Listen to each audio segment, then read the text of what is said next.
ওং তৎসৎ। গুরুপদেশ মতো ক্রিয়া দ্বারা আত্মচিন্তা করলেই ক্রিয়ার পরাবস্থা অর্থাৎ স্থিতিপদ লাভ হয়।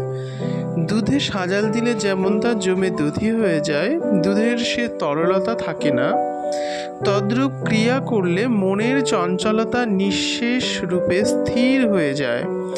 সেই স্থিরাবস্থা রূপ ক্রিয়ার পরাবস্থায় চিত্ত ব্রহ্ম সংলীন হয়ে ব্রহ্মরূপ হয়ে যায়। ক্রিয়াযোগের দ্বারা ক্লেশ সমূহকে, যেমন অবিদ্যা, অস্মিতা, রাগ, দেশ ও অভিনিবেশ ক্ষীণ করা যায়। ক্রিয়া দ্বারা অশুদ্ধির ক্ষয় হয়। এই জন্য ক্রিয়াতে প্রবৃত্ত থাকা উচিত এবং ক্রিয়া না করে থাকাও অনুচিত, যেহেতু সূক্ষ্ম ক্লেশ সমূহ চিত্ত লয়ের দ্বারা ত্যায্য।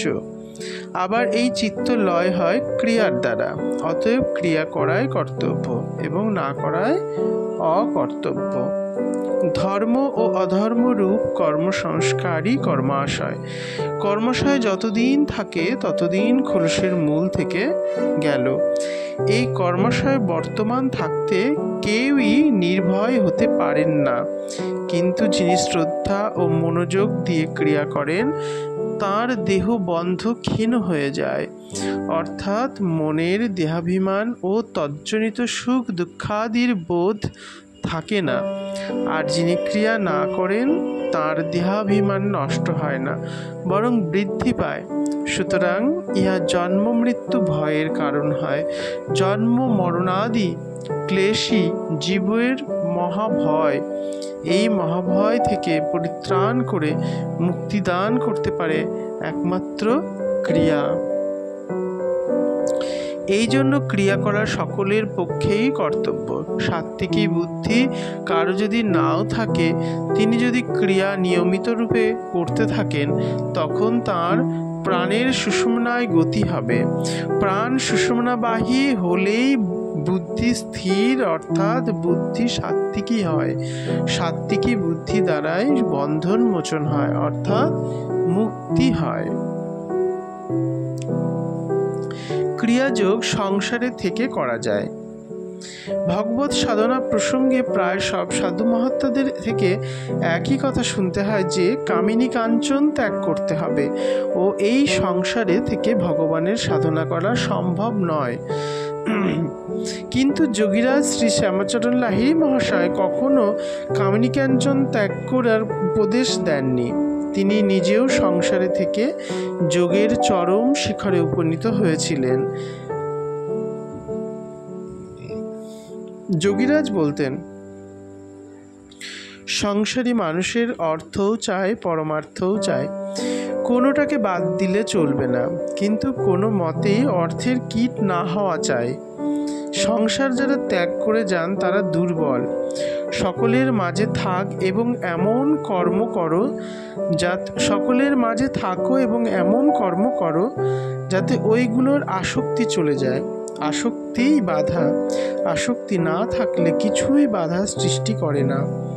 যোগীরাজের এক প্রিয় ভক্ত সাধনায় বেশ উন্নত।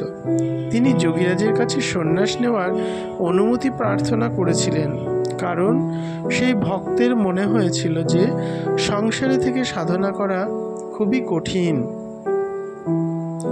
সব শুনে যোগীরাজ বলেছিলেন, তোমার পৈতার ভার বেশি না জটার ভার বেশি?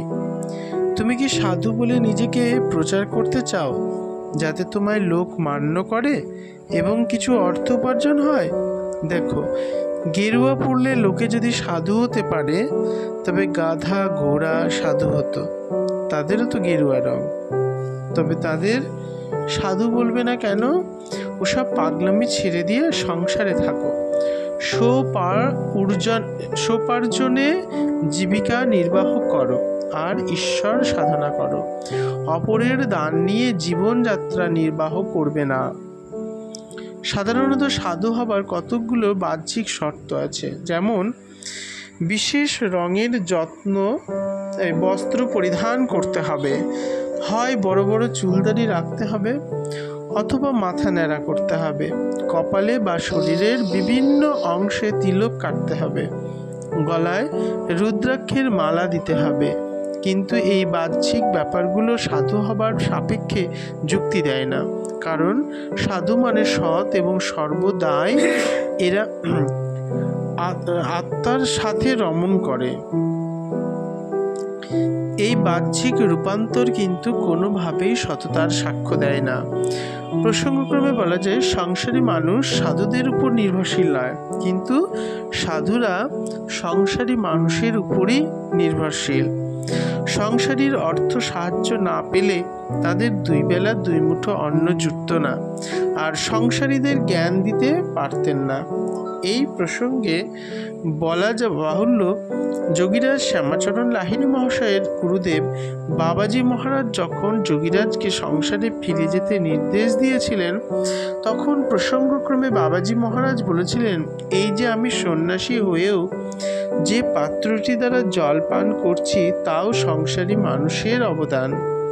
কোনো কিছু ত্যাগ করলে আর যেমন তার উপর অধিকার থাকে না, তেমনি সাধুরা সংসার ত্যাগ করার পর আর সংসারে বা সংসারীর উপর তাদের কোনো অধিকার থাকে না। অতএব সাধুদের সংসারী মানুষকে যেমন উপদেশ দেবার অধিকার নেই, তারা সংসারীদের যে উপদেশ দেন তা সংসারীর আখেরে কোনো কাজে লাগে না, বরং তারা অর্থাৎ সাধুরা বিপদগামী করেন। সংসারীর উচিত সমস্ত সনাতন ধর্ম ও শাস্ত্র অনুসারে সংসারে থেকে সদ্গুরুর আদেশ অনুসারে সাধন করা, কারণ যে কোনো